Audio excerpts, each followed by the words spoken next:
Depuis la nuit des temps, l'homme a toujours rêvé de s'arracher du sol et de voler. Mais sauf que voilà, nous ne sommes pas aptes biologiquement à le faire. Alors au fil des temps, l'homme a toujours essayé de créer des machines volantes plus lourdes que l'air pour s'arracher enfin du sol. Un des objets techniques permettant d'effectuer cette opération de vol est l'avion. L'avion est le moyen de transport le plus sûr du monde, rivalisant sur le plan de la vitesse et de la distance sur les autres moyens de transport classiques. Aujourd'hui, nous allons voir qu'est-ce qu'un avion, comment ça vole et surtout ses caractéristiques principales.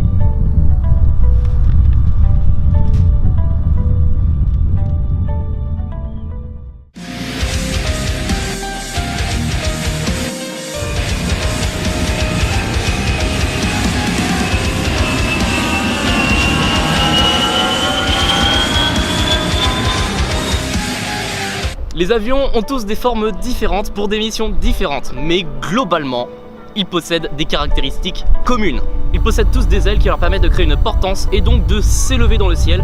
En effet, la portance est une force qui vient compenser le poids de l'avion et donc il est aspiré vers le haut. Ils possèdent tous aussi une dérive verticale de direction qui leur permet de se diriger dans l'axe horizontal. Enfin, ils ont tous un moyen qui les propulse tels que des hélices, des turboréacteurs, voire même des statoréacteurs pour les plus oufissimes.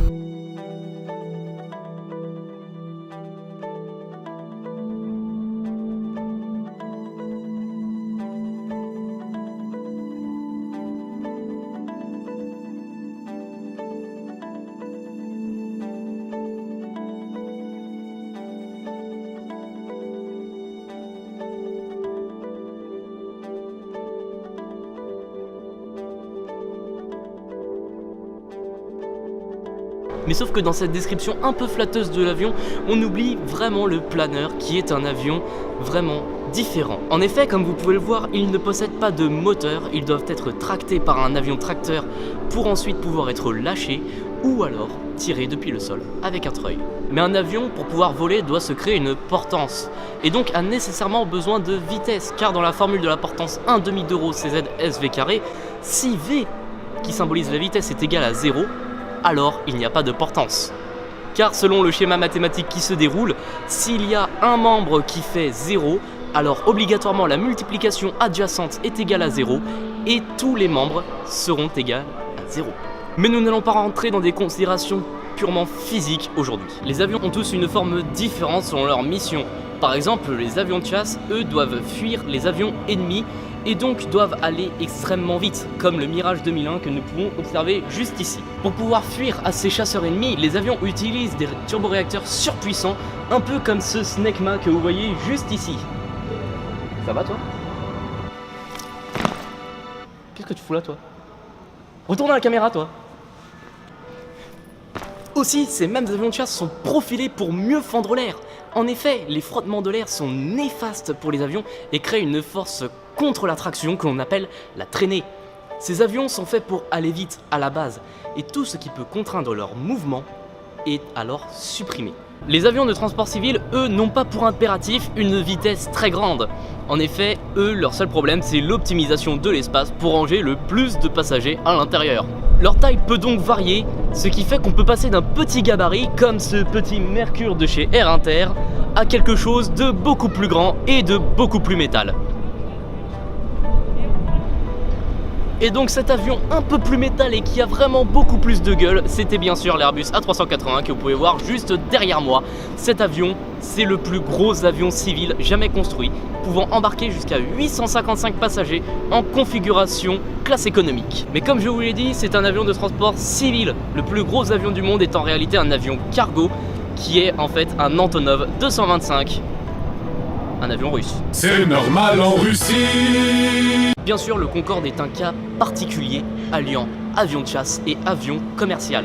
En effet, comme vous pouvez le voir, il est fuselé comme un avion de chasse, avec le nez en pointe, les ailes delta, et donc ce qui lui permet de fendre l'air et d'aller à 2 fois la vitesse du son. Une prouesse pour l'époque qui n'a plus jamais été réitérée.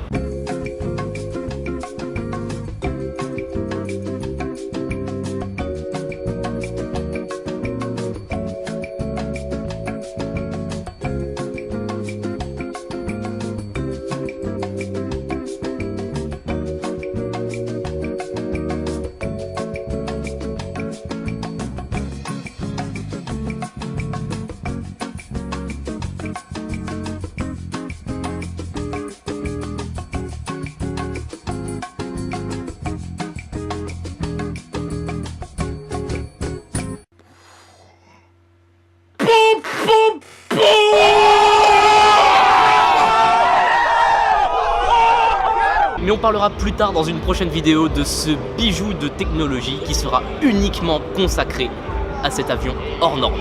Il y a aussi les avions de transport civil ou militaire, un peu comme ce vieux Transal qu'il y a derrière moi. Alors ici, pareil, rentabilisation de l'espace recherché, comme les avions de transport de passagers. En gros, si c'est énorme et que ça vole, c'est tranquille. Mais il faut bien avoir à l'esprit que les avions ne sont pas devenus aussi sophistiqués d'un coup d'un seul. En effet, il y a eu toute une évolution technologique qui a été encouragée par les deux guerres mondiales. Par exemple, un avion de chasse comme le Spitfire que vous voyez juste ici, eh bien ce n'est ni plus ni moins qu'un avion à hélice volant à peine 600 km/h et ayant une capacité d'emport de bombes très limitée. Un avion de chasse aujourd'hui est un avion profilé pour voler plus vite que le son, voire même 2 fois plus vite si on veut parler du Rafale qui est aujourd'hui un bijou de technologie. D'ailleurs, pour voler à ces vitesses, les moteurs sont de plus en plus puissants. On passe à des réacteurs avec post-combustion, c'est-à-dire que du carburant est injecté en plus pour pouvoir mettre encore plus la patate pour passer les caps, à savoir de Mach 0,9 à Mach 1 et de Mach 1,7 à Mach 2. De plus, ces réacteurs puissants permettent d'emporter plus de charges sur l'avion car ils peuvent convoyer un avion plus lourd. Ces charges peuvent être des missiles ou des bombes qui sont bien plus performantes que celles de la Première Guerre mondiale. Et des exemples d'évolution technologique dans le domaine de l'aéronautique, je peux en citer encore des tas. Mais ça fera l'objet de prochaines vidéos.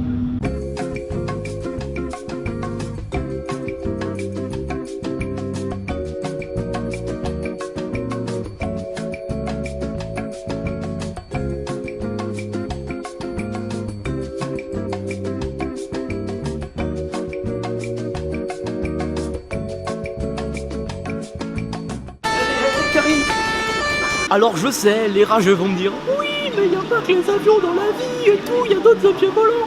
Je sais. Je n'ai pas parlé dans cette vidéo des ADAV, qui sont des avions particuliers, ni des hélicoptères, mais sauf que ça fera l'objet de prochaines vidéos, évidemment. C'est la fin de cette vidéo, j'espère que vous l'aurez appréciée, alors vous pouvez mettre un pouce bleu à cette vidéo si vous l'avez aimé et que vous voulez que je continue sur la même lancée. Vous pouvez aussi vous abonner à mon contenu sur ma chaîne YouTube pour pouvoir suivre pour les prochaines vidéos qui parleront aussi d'aviation. Eh bien, je voulais avant la fin de cette vidéo, avant de conclure, vous présenter mon équipe de tournage. Alors, je suis avec Marty à la caméra, il y a Billy à la perche son, et puis bien sûr au montage, je suis tout seul. Il n'y a personne qui m'aide dans mes vidéos, je suis tout seul. D'accord, voilà. Je suis venu avec toi, voilà, j'ai fait le trajet, je suis venu, je t'ai accompagné, on a parlé aux gens. Marty, Billy, Bobby, connard. Bon, en fait, j'avoue, j'ai un peu menti, alors je vous présente Nabil, voilà, mon pote à la compote avec qui j'ai tourné cette vidéo. Il était à la caméra et au son et je le remercie pour cette vidéo. De rien. Bon, et bien là, c'est vraiment la fin de cette vidéo, alors lâchez un like, abonnez-vous. Et puis surtout, si vous avez kiffé, dites-le dans les commentaires. Et si vous voulez un sujet sur l'aéronautique, si vous êtes un peu passionné, que vous voulez un sujet bien ciblé, eh ben vous n'avez qu'à me le dire. Allez, ciao, à la prochaine. Salut.